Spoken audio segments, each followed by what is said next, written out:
Good evening. लल्ला classes में आप सभी का स्वागत है। आज हम इंडियन ज्योग्राफी का लेक्चर नंबर 11 नंबर लेकर के आए हैं और हमारा टॉपिक क्या है? कृषि। टॉपिक क्या है हमारा? कृषि। जैसा कि हम दो बातें आपको सुनाते हैं कि अपने दर्द को अपना मोटिवेशन बना और फिर देख तुझे कौन रोकता है सक्सेसफुल होने से। तुम्हारे अंदर वो जो दर्द है ना, उसको मोटिवेशन बना लो। आगे क्या कह रहा है? कृषि स्थायी कल्चर, स्थायी कृषि जिसको बोलते हैं पर्माकल्चर। तो पारस्परिक रासायनिक कृषि में सही अंतर देखना है। ठीक है। स्थायी कृषि एक धान्य कृषि पद्धति होती है, जबकि पारंपरिक कृषि प्रोत्साहित होती है। स्थायी कृषि में एक धान्य कृषि पद्धति है जो कि स्थायी है, ये कृषि होती है उसमें, क्योंकि पारंपरिक कृषि में प्रोत्साहित होती है। ठीक है, अधिक प्रोत्साहित होती है। एक धान्य कृषि कम प्रोत्साहित होती है। आगे, स्थायी कृषि से मृदा लवणता समाप्त, जबकि पारंपरिक कृषि से मृदा लवणता अधिक होती है। ठीक है, स्थायी कृषि से जो मृदा में लवणता होती है बाबू, वो समाप्त हो जाती है, जबकि पारंपरिक कृषि से जो होता चला आ रहा है, तो ऐसी कृषि आप करेंगे तो पारंपरिक कृषि से आपकी मृदा की लवणता बढ़ जाती है। सी क्या बातें कहा गया है? स्थायी कृषि में मल्चिंग तथा महत्वपूर्ण, जबकि पारंपरिक मल्चिंग प्रथा महत्वपूर्ण नहीं है। कहने का मतलब कि स्थायी कृषि में जो मल्चिंग प्रथा है ना, वो महत्वपूर्ण है स्थायी कृषि में, जबकि पारंपरिक मल्चिंग प्रथा महत्वपूर्ण नहीं है। पारंपरिक कृषि में मल्चिंग प्रथा जो है महत्वपूर्ण नहीं है। ठीक है, आगे क्या कह रहा है? 8वां डी नंबर पे, प्राथमिक संसाधनों का संधारणी प्रयोग करके कृषि करना स्थायी कृषि कहलाता है, जैसे पर्माकल्चर बोलते हैं। कहने का मतलब है कि जो प्राथमिक संसाधन है ना, उसका सस्टेनेबल प्रयोग करके कृषि की स्थायी कृषि पर्माकल्चर कहलाता है। ठीक है, आगे, स्थायी कृषि शुष्क एवं अर्धशुष्क क्षेत्र में भी प्रभावकारी होती है। स्थायी कृषि जो होती है, शुष्क क्षेत्र ले लो या अर्धशुष्क क्षेत्र ले लो, वहाँ भी प्रभावकारी होती है। आगे देखेंगे कृषि में शून्य जुताई के क्या लाभ होते हैं। कृषि में शून्य जुताई के लाभ देखो तो फसल लागत में कमी हो जाती है। भाई ट्रैक्टर से खेत को जुतवाओगे तो पैसे तो लगेंगे, पेट्रोल डीजल खर्चा होंगे। तो आगे, फसल अवशेष खेत में ही जिससे सड़कर खाद बनती है। ठीक है, आगे, उर्वरक उपभोग में कमी हो जाएगी। ठीक है, फसलों द्वारा अवशोषित कार्बन डाइऑक्साइड मृदा में कार्बन पृथक्करण संभव बनाता है। फसल जो भी कार्बन डाइऑक्साइड को अवशोषित कर रहती है, तो मृदा में कार्बन पृथक्करण को संभव बना देता है। ठीक है, आगे, गेहूं धान जैसी अगली बुआई करना संभव आसान हो जाता है। आगे देखेंगे, भारतीय कृषि का इतिहास पुस्तक के लेखक एम.एस. रंधावा जी हैं, जिसको मोहिंदर सिंह रंधावा बोलते हैं। इन्होंने लिखा है भारतीय कृषि का इतिहास, पुस्तक लिखा है इन्होंने, एम.एस. रंधावा जी। ठीक है, आगे देखेंगे हम कृषि में फर्टिगेशन के लाभ क्या हैं। फर्टिगेशन का मतलब जल में उर्वरक घोल करके सिंचाई करना। फर्टिगेशन का मतलब होता है कि जल में उर्वरक घोल करके सिंचाई करना। ठीक है, आगे क्या कह रहे हैं? सिंचाई जल की क्षारीयता का नियंत्रण संभव है। सिंचाई जल की जो क्षारीयता का नियंत्रण है बाबू, वो संभव है। पौधों में पोषक मात्रा में वृद्धि हो जाता है जब सिंचाई जल की क्षारीयता का नियंत्रण संभव हो जाता है। ठीक है, तो पौधों में जो पोषक मात्रा में वृद्धि हो जाती है। आगे देखेंगे, रासायनिक पोषकों के निक्षालन में कमी आ जाती है। जो रासायनिक पोषक है ना, उसके लीचिंग में, निक्षालन में कमी आ जाती है। ठीक है, मतलब रासायनिक पोषक रहते हैं, ख़त्म नहीं होते। ठीक है, आगे क्या कह रहा है? नाइट्रोजनी, पोटास आदि जल में घुलनशील उर्वरक हैं। कहने का मतलब जो कृषि से फर्टिगेशन होता है, नाइट्रोजनी हो गए, पोटास हो गए आदि, जो है जल में घुलनशील उर्वरक है, जल में घुल जाता है उर्वरक, नाइट्रोजन और पोटास। जबकि फास्फेट और फास्फोरस अघुलनशील उर्वरक है। तो कोई पूछे कि फास्फेट और फास्फोरस यह अघुलनशील उर्वरक है, जबकि नाइट्रोजन और पोटास क्या होता है बाबू? घुलनशील उर्वरक होता है। कैसा उर्वरक होता है बाबू? घुलनशील उर्वरक होता है। आगे क्या कह रहा है? कौन सी पद्धति पारितंत्र अनुकूल कृषि है ना, कौन सी पद्धति पारितंत्र की अनुकूल कृषि है उसके बारे में पूछने की बात कह रहा है। देखो, फसल का विविधीकरण कर देना है, ठीक है। फसल का यदि हम विविधीकरण करेंगे तो पारितंत्र के अनुकूल होगा। सीमबाधिक कहने का मतलब कि दलहनी फसलें यदि अधिक हम बोते हैं तो पारितंत्र के अनुकूल हैं, ठीक है। टेंसियोमीटर का प्रयोग सिंचाई में यदि करते हैं आप, टेंसियोमीटर का प्रयोग करेंगे सिंचाई में तो पारितंत्र के अनुकूल कृषि हो जाएगी। ऊर्ध्वाधर कृषि करेंगे, ऊर्ध्वाधर का मतलब कि वर्टिकल कृषि करेंगे तो ये अनुकूल कृषि के उदाहरण हैं। आगे हम देखेंगे, भारत को 15 कृषि जलवायु प्रदेशों और 20 कृषि पारिस्थितिकी प्रदेशों में बांटा गया है। तो 15 कृषि जलवायु प्रदेश में भारत को बांटा गया है और 20 कृषि पारिस्थितिकी प्रदेशों में बांटा गया है, ठीक है। अच्छा, 15 एग्रो क्लाइमेटिक रीजन्स हैं और 20 एग्रो इकोलॉजिकल रीजन्स हैं, ठीक है।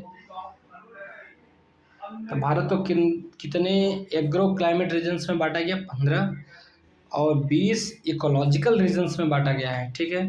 भारत को पुनः 60 कृषि पारिस्थितिक उप क्षेत्र में विभाजित किया। कितना? 60 कृषि जो पारिस्थितिक उप क्षेत्र होते हैं ना, उसमें बांटा गया भारत को। देश का पहला कृषि विश्वविद्यालय कौन सा था? तो गोविंद बल्लभ पंत। कौन सा विश्वविद्यालय? गोविंद बल्लभ पंत कृषि एवं प्रौद्योगिकी विश्वविद्यालय है, ठीक है। गोविंद बल्लभ पंत कृषि एवं प्रौद्योगिकी विश्वविद्यालय, ठीक है। पंतनगर 1960 में पहला कृषि विश्वविद्यालय बनाया गया था, ठीक है।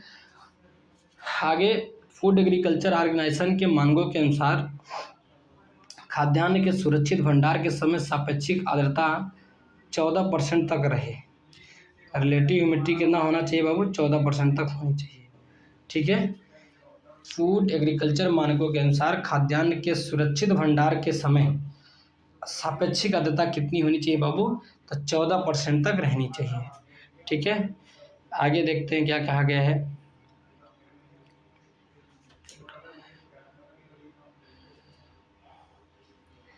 कृषि में युग्म पैदावार या डबल क्रॉपिंग का आशय है, ठीक है, कि एक फसल वर्ष के अंतर्गत एक ही भूमि पर दो से अधिक फसल उगाना, ठीक है। जैसे कभी कभी हम लोग क्या करते हैं, फूल की खेती करते हैं प्लस उर्दी डाल देते हैं, तो युग्म पैदावार कृषि बोल सकते हैं, डबल क्रॉपिंग का आशय डबल क्रॉपिंग बोल सकते हैं उसको। मिश्रित कृषि के बारे में देखेंगे हम। फसल उत्पादन के साथ पशुपालन भी, जो बंदा फसल भी उत्पादन कर ले और उसके साथ पशुपालन भी कर ले ना, उसको मिश्रित कृषि भी बोलते हैं, ठीक है। आगे, मिश्रित कृषि की जब भी बात आए तो आपके दिमाग में तुरंत क्लिक करना चाहिए फसल के बाद पशुपालन। समानांतर फसल का मतलब क्या होता है बाबू? दो विभिन्न विकास प्रवृत्ति वाली फसलें शामिल होती हैं इसमें, प्रतिस्पर्धा शून्य नगण्य है, जैसे गेहूं और सरसों, इसको समानांतर फसलें कहेंगे।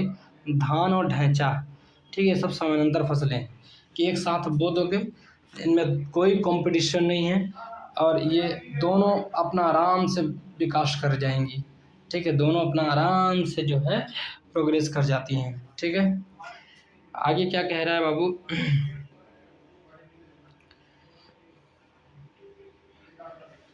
पारंपरिक खेती के आधुनिक वैज्ञानिक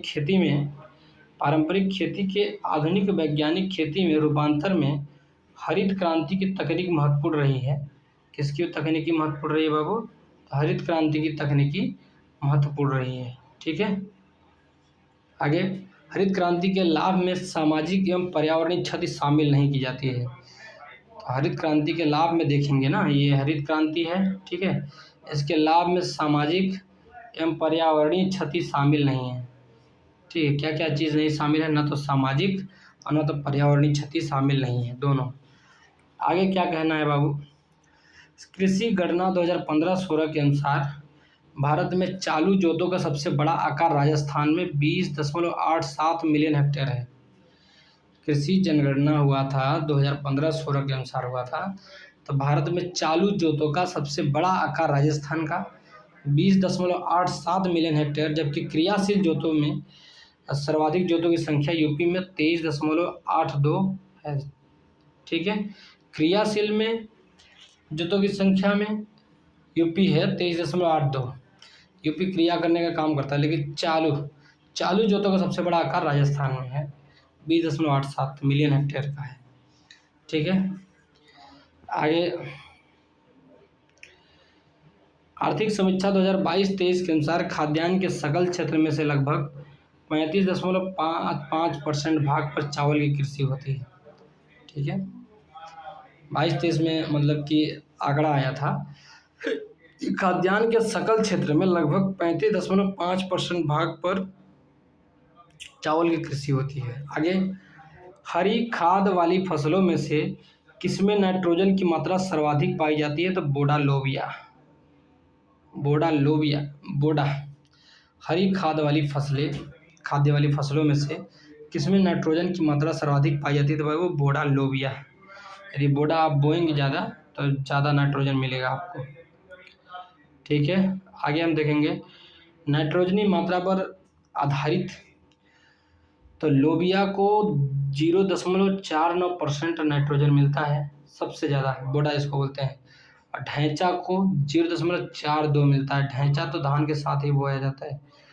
सनई को 0.43% नाइट्रोजन और ग्वार को 0.34% नाइट्रोजन। मतलब कि लोबिया जिसको बोडा बोलते हैं 0.49% नाइट्रोजन, ढैंचा 0.42% और सनई 0.43। ठीक है, और गवार की बात करें तो 0.34%। आगे क्या कह रहा है, अकॉर्डिंग टू 2022 वार्षिक पुनर्भरण योग्य भौम जल संसाधन किसमें सर्वाधिक है? तो उत्तर प्रदेश में 71.45% की बात है। हाँ, BCM की बात इसको बोलते हैं, भौम जल संसाधन किसमें सर्वाधिक है? तो पुनर्भरण के लिए उत्तर प्रदेश में। ठेकेदारी कृषि या संविदा कृषि या कॉन्ट्रैक्ट फार्मिंग में अग्रणी राज्य कौन है बाबू? पंजाब है। ठेकेदारी कृषि की बात कर लो, संविदा कृषि की बात कर लो, कॉन्ट्रैक्ट फार्मिंग की बात कर लो, तो अग्रणी राज्य कौन है? पंजाब है बाबू। आगे आता है हरित खेती, ग्रीन फार्मिंग। समेकित कीट प्रबंधन, ग्रीन फार्मिंग में क्या होता है? समेकित कीट का प्रबंधन होता है, समेकित पोषक पदार्थ की सप्लाई होती है। अच्छा, कीट का प्रबंधन करेंगे हरित खेती में, पोषक पदार्थ की आपूर्ति करी जाती है और समेकित प्राकृतिक संसाधन का प्रबंधन किया जाता है। वास्तव में इसे संरक्षित कृषि कहते हैं।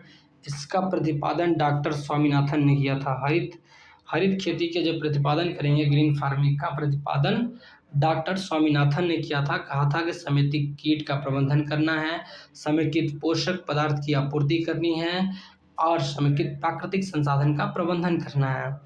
ठीक है, आगे हम देखेंगे भारतीय कृषि पर वैश्वीकरण का क्या प्रभाव है?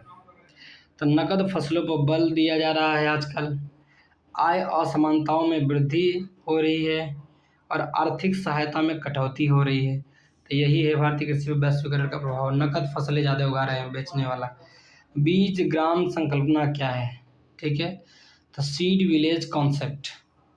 बीज ग्राम संकल्पना एक समान विचारों वाले किसानों को स्वयं सहायता समूह में एक साथ प्रशिक्षण प्रदान करना, जिससे पसंदीदा फसलों के बीजों को उत्पादित कर स्वयं एवं साथी किसानों की बीज आवश्यकता को सस्ती दर एवं उचित समय पर पूरा कर सके।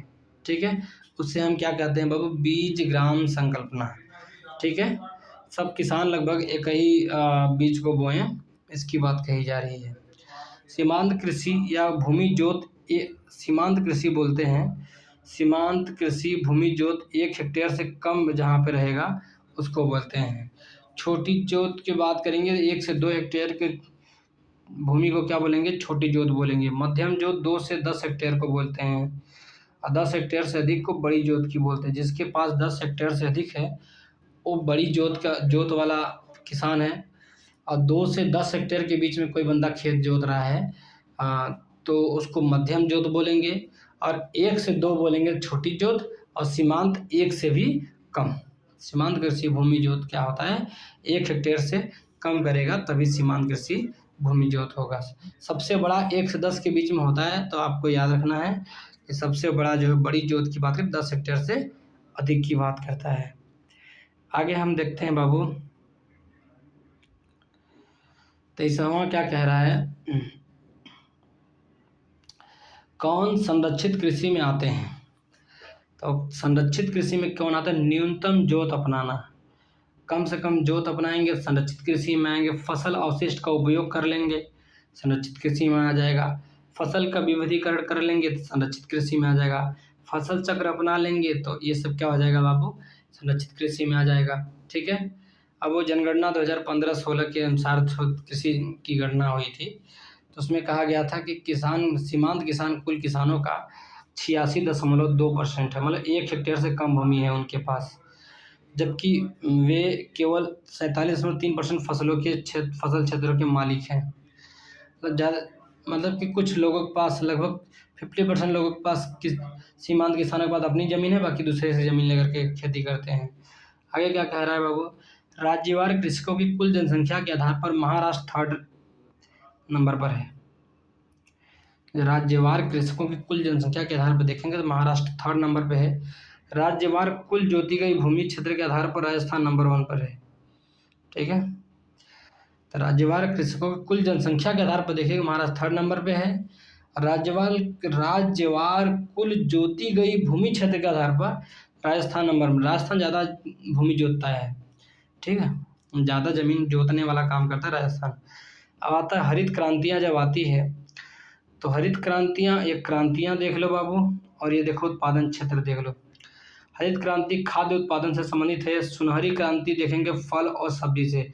अब फल और सब्जी सुनहरी सुनहरी एकदम खाएंगे। कैसा फल और सब्जी खाएंगे बाबू? सुनहरी सुनहरी फल और सब्जी खाएंगे, तो सुनहरी क्रांति बोलेंगे। श्वेत क्रांति को दुग्ध उत्पादन बोलते हैं, दूध उत्पादन से संबंधित है श्वेत क्रांति। नीली क्रांति को मत्स्य उत्पादन से संबंधित बोलते हैं। क्या कहते हैं बाबू? मत्स्य उत्पादन, मछली उत्पादन करेंगे तो नीली क्रांति कहेंगे। नीची मतलब मछली की आंखें नीली नीली होती है। लाल क्रांति की बात करेंगे तो अब मांस लाल तो होता ही है बाबू, टमाटर में भी उत्पादन होता है, उसको लाल क्रांति बोलेंगे। गोल क्रांति की बात करें, आलू गोल गोल होता है तो गोल क्रांति बोलेंगे। आलू कैसा होता है बाबू? गोल गोल होता है। पीली क्रांति की बात करें तो तिलहन उत्पादन संबंधित है। गुलाबी क्रांति पूछे तो मांस निर्यात और झींगा से संबंधित है। मांस का निर्यात से और झींगा से संबंधित गुलाबी क्रांति और प्याज के उत्पादन से। प्याज देखो भैया गुलाबी होता है, ध्यान देना। इतने दिन से प्याज खाते हो, तुमने कलर नहीं देखा प्याज का? प्याज गुलाबी होता है, तो प्याज को गुलाबी क्रांति। मांस का निर्यात किया था गुलाबी क्रांति, और झींगा से संबंधित है गुलाबी क्रांति। काली क्रांति की बात करें तो पेट्रोलियम जब जल जाता है बाबू तो काला ही हो जाता है, उसको पेट्रोलियम का काली, तो पेट्रोलियम उत्पादन को काली क्रांति कहते हैं। ठीक है। हरित क्रांति किस पंचवर्षीय योजना में आई थी? तब तीसरी पंचवर्षीय 61 से 66 के मध्य आई थी हरित क्रांति। ठीक है। 7वें दशक में हरियाणा, पंजाब और पश्चिमी यूपी में आया था। हरियाणा में आया था हरित क्रांति, पंजाब में आया था और पश्चिमी यूपी में आया था। आप सोचो, हरियाणा, पंजाब और पश्चिमी यूपी में हरित क्रांति आया था। ठीक है। आगे हम देखेंगे बाबू, आगे क्या कह रहा है कि सदाबहार क्रांति अथवा द्वितीय हरित क्रांति किसके द्वारा? डॉक्टर एम एस स्वामीनाथन द्वारा।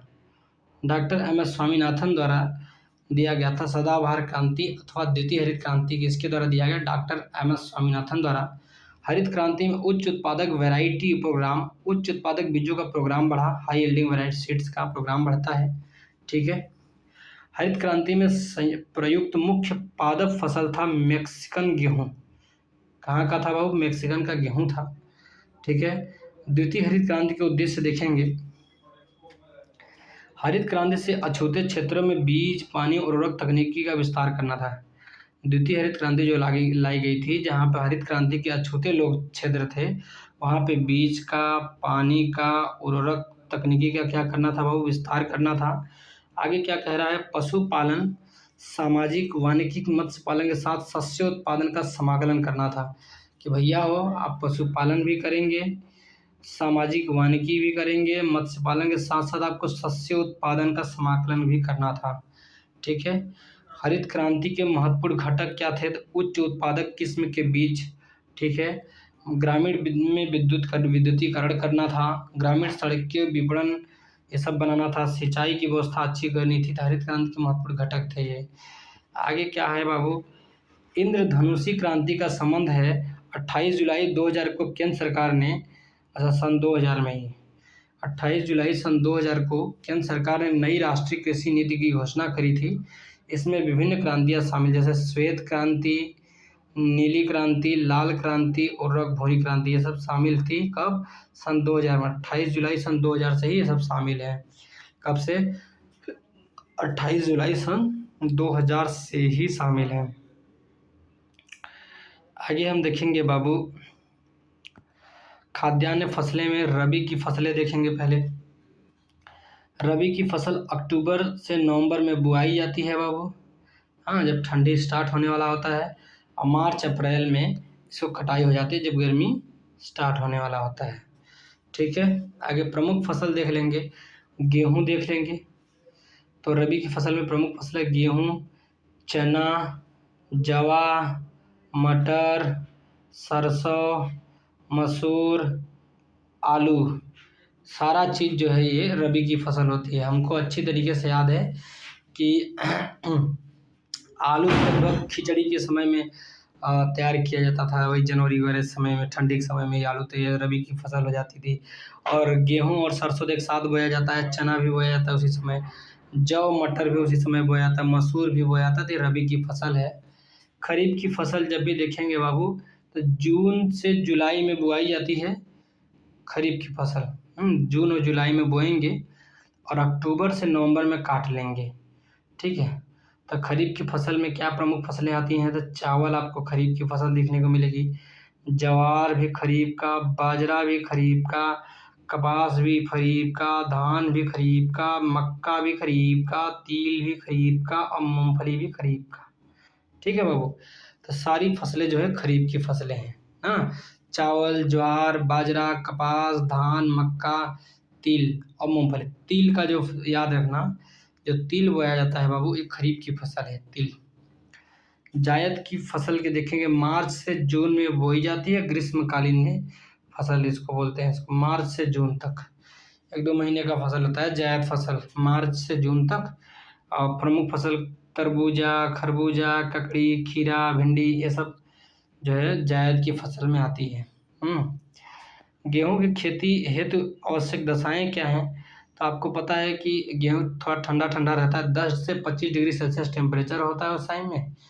और रेन कितना, 50 से 75 सेंटीमीटर, बहुत ज़्यादा वर्षा होगा तो गेहूं भी खराब हो जाता है। इसलिए 50 से 75 सेंटीमीटर वर्षा यदि आप गेहूं की खेती को दे देंगे तो क्या हो जाएगा बाबू?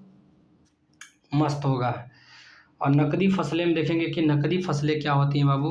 तो जैसे गन्ना, गन्ना तो आदमी सब पूरा तो खा ही जाएगा नहीं, कपास, ये भी, जूट, मूंगफली, मूंगफली भी आदमी बेचने के लिए, तंबाकू भी आदमी बेचेगा, तिलहन का भी फसल करेगा तो भी, और केला, सारे सब क्या हैं बाबू? नकदी फसलें हैं। क्या है ये?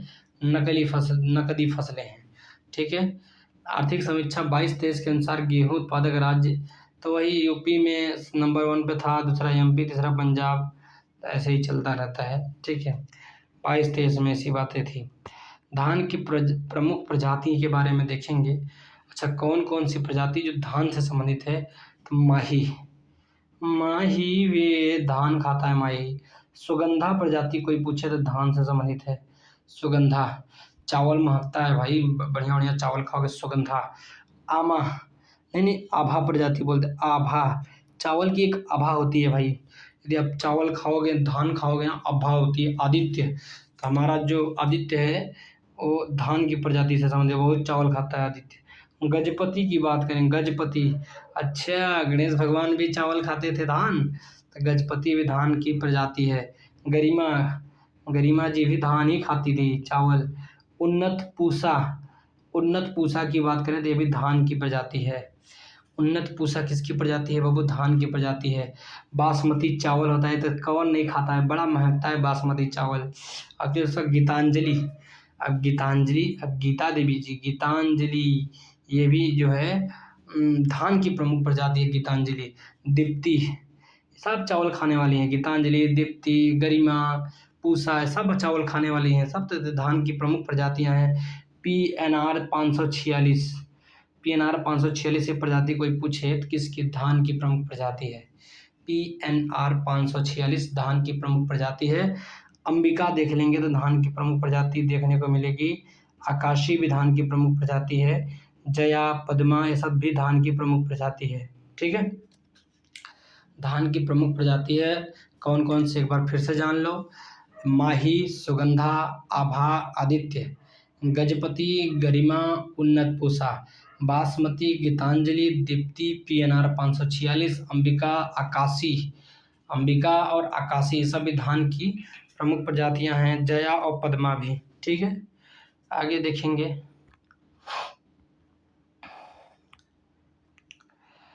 2022-23 के अनुसार देखेंगे यूपी प्रथम स्थान में गेहूं, चना, चीनी ये सब उत्पादन करता था 22-23 में। ठीक है, गेहूं उत्पादन बढ़ाने हेतु बौनी प्रजातियों का विकास। गेहूं के उत्पादन बढ़ाने के लिए हम क्या करेंगे, जो बौनी प्रजातियां होते हैं उनका विकास किया गया। तो लरमा रोजो जो है ये बौनी प्रजातियां गेहूं के उत्पादन बढ़ाने के लिए। सोनोरा 63 ये भी बौनी प्रजाति है, छोटे छोटे गेहूं जमेंगे लेकिन बढ़िया से फरेगा। सोनोरा 63, सोनोरा 64 और मेयो 64, तो ये सब गेहूं की प्रजातियां हैं, बौनी प्रजातियां हैं सब। लरमा रोजो ये सब गेहूं की बौनी प्रजातियां हैं, सोनोरा 63, सोनोरा 64 और मेयो 64। ये सब क्या है बाबू, गेहूं उत्पादन बढ़ाने हेतु बौनी प्रजातियों का विकास किया गया है। गेहूं के बौनेपन का जीन नोरिन 10 है। नोरिन 10 को गेहूं के बौनेपन का जीन बोलते हैं। गेहूं के बौनेपन का जीन किसको बोलते हैं, नोरिन 10 को बोलते हैं। चावल के बौनेपन का जीन डिजीवू जीन चावल के बौनेपन का जीन है ये। हाँ, तो चावल डिजीवू जीन से संबंधित है। गेहूं का बौनेपन का नोरिन 10। गेहूं का बौनेपन का जीन क्या है, नोरिन 10। और चावल की बात करें तो उसके बौनेपन का जीन है डिजीवू जीन। ओपेक 2 जीन मक्का का है। ओपेक 2 जीन किसका है, मक्का का है बाबू, उसके बौनेपन का जीन है ओपेक 2। मैक्रोनी गेहूं असिंचित परिस्थितियों तथा सूखे प्रभावित क्षेत्र में सर्वाधिक लाभ है। जो मैक्रोनी गेहूं होती है ना, कहाँ पे असिंचित परिस्थितियाँ, जहाँ पे ज़्यादा सिंचित परिस्थितियाँ ना हो, जहाँ सूखा प्रभावित क्षेत्र हो, वहाँ पे जो है मैक्रोनी गेहूं लाभदायक होती है, सर्वाधिक लाभदायक होती है। ठीक है, अब हम गेहूं की अन्य किस्में देखेंगे। तो गेहूं सोनालिका, अब सोनालिका जो है गेहूं की अन्य किस्में हैं। अर्जुन भी गेहूं से संबंधित है, गोरा है अर्जुन इसलिए गेहूं से संबंधित है। सोनालिका बहुत गोरी है, गेहूं से संबंधित। कुंदन भी बहुत गोरा है, सब ये सब क्या है, गेहूं से संबंधित है। राज 3077, तो राज 3077 भाई, जो गोरा आदमी उसका राज बढ़िया होता है, 3077 होता है। तो ये भी गेहूं की किस्में। देश रत्न भाई, गोरा आदमी को ही देश रत्न मिलेगा ना, तो ये भी गेहूं की अन्य किस्म में है। ठीक है, कंचन ले रख लो, कंचन भी गोरी थी, तो ये भी बेचारी गेहूं की किस्में है। पूसा, क्या बोलते हैं इसको,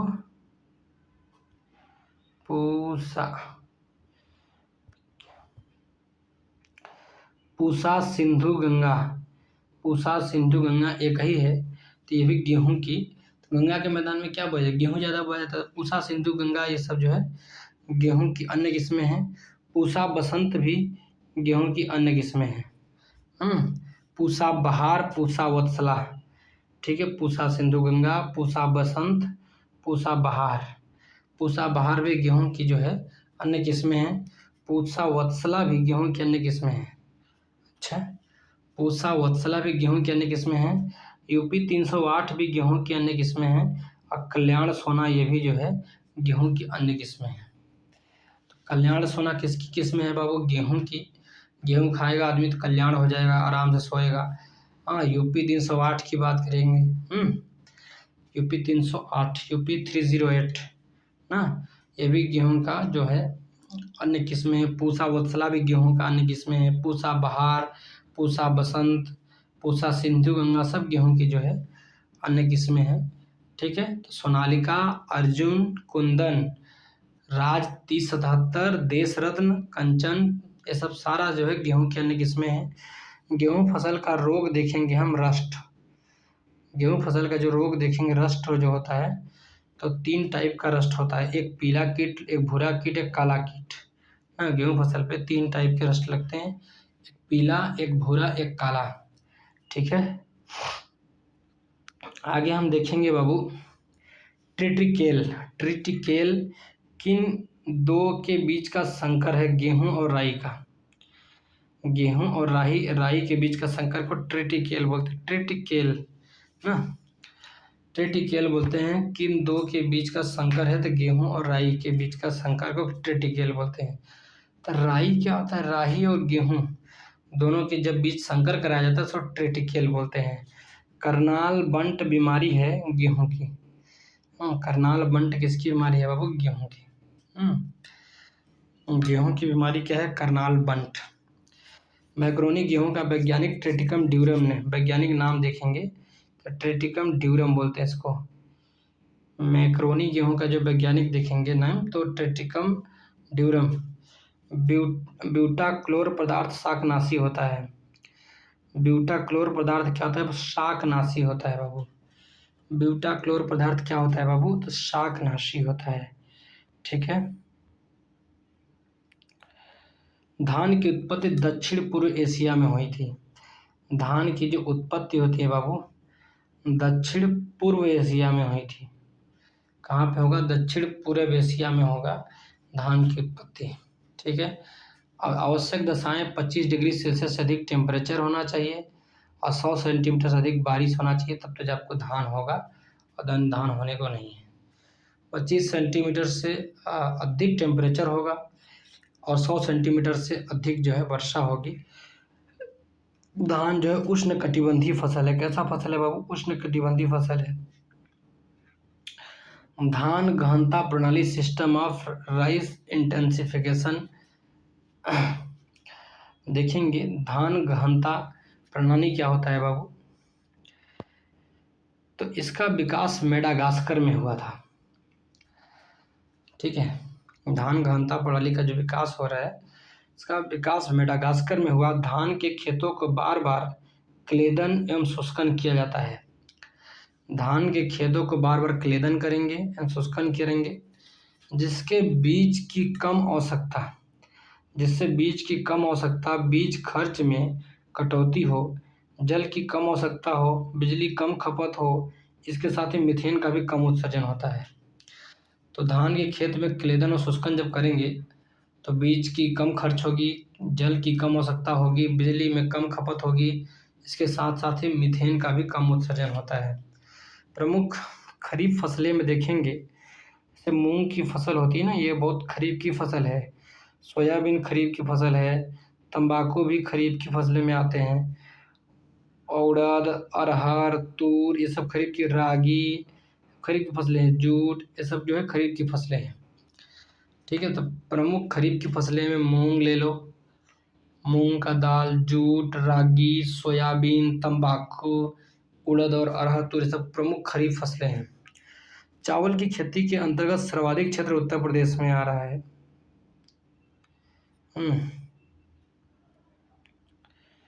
आगे देखेंगे भारत के चावल के कटोरे क्षेत्र का नाम है कृष्णा गोदावरी डेल्टा। कृष्णा गोदावरी के डेल्टा को आंध्र प्रदेश, रायलसीमा क्षेत्र आंध्र प्रदेश में है, तो उसको क्या कहा जाता है बाबू? चावल के कटोरे का क्षेत्र कहा जाता है। क्या कहा जाता है बाबू? चावल के कटोरे का क्षेत्र कहा जाता है।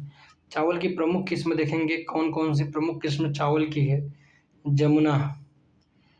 जमुना भी है चावल, करुणा भी चावल की प्रमुख किस्म है। जमुना, करुणा, जया भी चावल की प्रमुख कृषि है। कांची चावल की प्रमुख किस्में। कृष्णा भी चावल की प्रमुख किस्में हैं। कावेरी भी चावल की प्रमुख किस्में हैं। हंसा भी चावल की प्रमुख किस्में। विजया चावल की प्रमुख किस्में। पद्या, बाला भी चावल की प्रमुख किस्में हैं। रत्ना भी, अन्नपूर्णा भी चावल की प्रमुख किस्में हैं। जगन्नाथ भी चावल की प्रमुख किस्में हैं। ठीक है।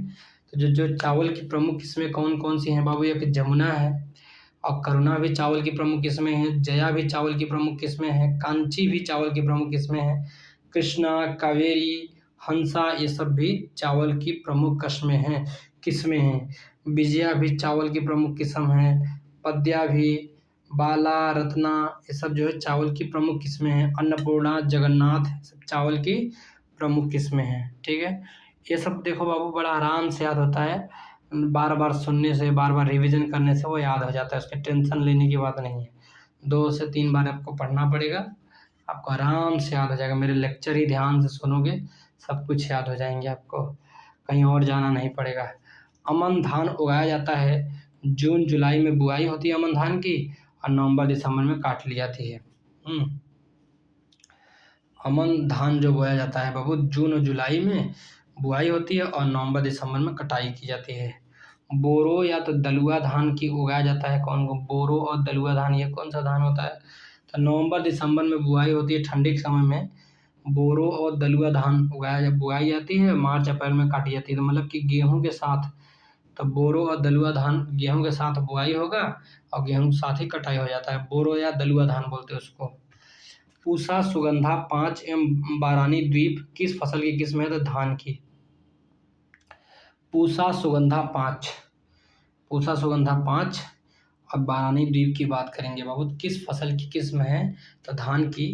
आगे हम देखेंगे बासमती चावल की संकर प्रजाति कौन सी? पूसा आर्यस्टेन। ठीक है, पूसा आर्यस्टेन जो है बासमती चावल की संकर प्रजाति कौन सी है? तो पूसा आर्यस्टेन जो होता है बासमती चावल की संकर प्रजाति है। आगे हम देखेंगे बासमती चावल की रोपाई है तो बेहतर उत्पादकता बीज दर 15 से 20 केजी हेक्टेयर। 1 हेक्टेयर में अब 15 से 20 केजी आप बो देंगे तो बासमती चावल की आराम से रोपाई हो जाएगी। चावल के 3 बड़े उत्पादक राज्य 21-22 के अनुसार, तो पहले है देखेंगे चावल पश्चिम बंगाल, यूपी और पंजाब में। ठीक है, और पश्चिम बंगाल में चावल सबसे ज़्यादा है, फिर यूपी और पंजाब। आगे देखेंगे चावल की फसल के लिए प्रमुख जैव उर्वरक कौन कौन से हम लगाएंगे? तो नील हरित शैवाल, ये क्या है? जैव उर्वरक है नील हरित शैवाल। एजोस्प्रोलियम, ये भी प्रमुख जैव उर्वरक है चावल की फसल के लिए। एजोला चावल की फसल के लिए प्रमुख जैव उर्वरक है। और बास्फोबैक्टीरिया चावल की फसल के लिए प्रमुख जैव उर्वरक है। क्या क्या? नील हरित शैवाल है, एजोस्प्रोलियम है, एजोला है, फास्फोबैक्टीरिया है। ठीक है, आगे हम देखेंगे 34 नंबर पे, पश्चिमी तट की अपेक्षा पूर्वी तट पर अधिक धान उत्पादन होता है। पश्चिमी तट की अपेक्षा पूर्वी तट पर अधिक धान का उत्पादन होता है, जबकि पूर्वी तट की अपेक्षा पश्चिमी तट पर वर्षा अधिक होती है ना। तो याद रखना कि पूर्वी तट पे ज़्यादा धान उगाया जाता है, पश्चिमी तट पे कम, क्योंकि ज़्यादा वर्षा भी पश्चिमी तट पे ज़्यादा वर्षा होती है, लेकिन फिर भी पूर्वी तट पे ज़्यादा धान उगाया जाता है, ये बात याद रखना। ठीक है, आगे हम देखेंगे संकर धान की खेती के अंतर्गत सर्वाधिक क्षेत्रफल उत्तर प्रदेश में है। जो संकर धान की जो खेती के अंतर्गत सर्वाधिक क्षेत्रफल देखेंगे तो उत्तर प्रदेश का है बाबू। आगे क्या कह रहा है? चावल का सर्वाधिक उत्पादन प्रति हेक्टेयर उत्पादन किस राज्य में है? पंजाब में। प्रति हेक्टेयर उत्पादन चावल का सबसे उत्पादन पंजाब में होता है। ठीक है, अब आज हम यहीं पे अपना लेक्चर को समाप्त करेंगे। लाइक करिए, कमेंट करिए, शेयर करिए। ठीक है, धन्यवाद।